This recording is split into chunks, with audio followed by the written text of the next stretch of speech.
کیا آپ نے کبھی کاف پہاڑ کے بارے میں سنا ہے؟ ایک ایسا پہاڑ جہاں ہمیشہ اندھیرا رہتا ہے، جہاں چاند، سورج اور ستاروں کی روشنی پہنچ ہی نہیں پاتی۔ ایک ایسا پہاڑ جو تمام دنیا کے گرد موجود ہے، اور یہ دنیا اس کے اندر ایسے سمائی ہے جیسے انگلی میں ایک انگوٹھی۔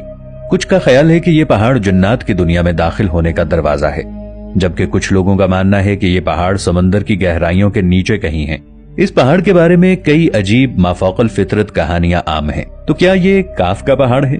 اور اس کے بارے میں اتنا کچھ مشہور ہونے کے باوجود آج تک اسے کوئی معلوم کیوں نہیں کر پایا کہ آخر یہ کہاں ہے، اور کیا واقعی وہاں کوئی مافوق الفطرت مخلوق موجود ہے؟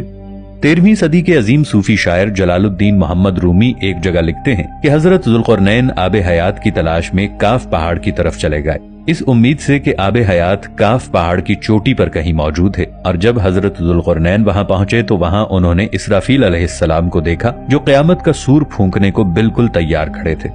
اب اس بات کی حقیقت کیا ہے یہ تو ہم نہیں جانتے، لیکن مولانا جلال الدین رومی کے ان الفاظ کے پیچھے کوئی مقصد ضرور چھپا ہوگا۔ شاید اس بات کا تعلق کسی خاص چیز یا کسی خاص واقعے کی طرف اشارہ ہو۔ اس بات کو مزید سمجھنے کے لیے ہمیں کاف پہاڑ کے بارے میں سمجھنا ہوگا۔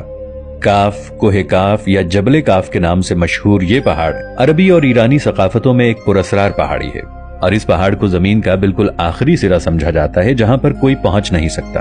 اور مشرق وسطی کی افسانوی داستانوں کے مطابق اس جگہ ایک عجیب الخلقت پرندہ روک موجود ہے جو جسامت میں اتنا بڑا ہوتا ہے کہ ایک پورے ہاتھی کو اپنے پنجوں میں اٹھا سکتا ہے۔ کاف کا یہ لفظ عربی حروف میں 21 نمبر پر آتا ہے، جو ایک قدیم یونانی فونیشن حرف سے نکلا ہے جس کا ڈکشنری میں مطلب گردن کے پچھلے حصے کا ہے، جسے انگریزی میں نیپ بھی کہا جاتا ہے۔ اب مختلف تہذیبوں کے لوگ اس کے الگ الگ معنی لیتے ہیں۔ مثال کے طور پر جاپان میں جس کی گردن واضح نظر آئے تو وہ اسے ایک قابل انسان کی نظر سے دیکھتے ہیں۔ افریقی لوگ نیپ کو نوکروں کے لیے استعمال کرتے ہیں، جبکہ مصری لوگ کسی کو شرمندہ کرنے کے لیے اس کی گردن یعنی نیپ پر تھپڑ مارتے ہیں۔ اب مختلف ثقافتیں اور مختلف مطلب، لیکن کوئی بھی آج تک یہ معلوم نہیں کر سکا کہ آخر اس پہاڑ کو کاف پہاڑ ہی کیوں کہتے ہیں۔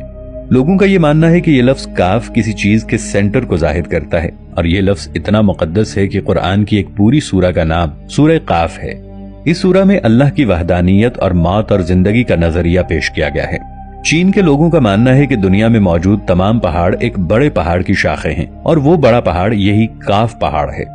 مولانا جلال الدین رومی کی وہ تحریر جس میں انہوں نے حضرت ذوالقرنین کا کاف پہاڑی پر جانے کا ذکر کیا تھا، اس کے بارے میں پاکستان کے شہر بہاولپور کے ایک علاقے سے تعلق رکھنے والے ایک اور صوفی مخدوم جہانین جہاں گشت نے اپنے ایک سفر نامے میں لکھا تھا کہ حضرت ذوالقرنین نے نہ صرف حضرت جبرائیل علیہ السلام کو کاف کی پہاڑی پر دیکھا، بلکہ انہوں نے یاجوج ماجوج کو بھی اسی پہاڑی پر قید کیا تھا۔ مشہور تاریخ دان الطبری کے مطابق حضرت محمد مصطفیٰ صلی اللہ تعالی علیہ وآلہ وسلم نے ارشاد فرمایا، اللہ نے قاف پہاڑ کو دنیا کے گرد تخلیق کیا ہے، یہ تمام دنیا اس پہاڑ کے درمیان میں ایسے موجود ہے جیسے ایک انگلی میں انگوٹھی۔ کوئی بھی یہاں پہنچ نہیں سکتا کیونکہ وہاں پہنچنے تک 4 مہینے اندھیرے میں سے گزرنا پڑے گا۔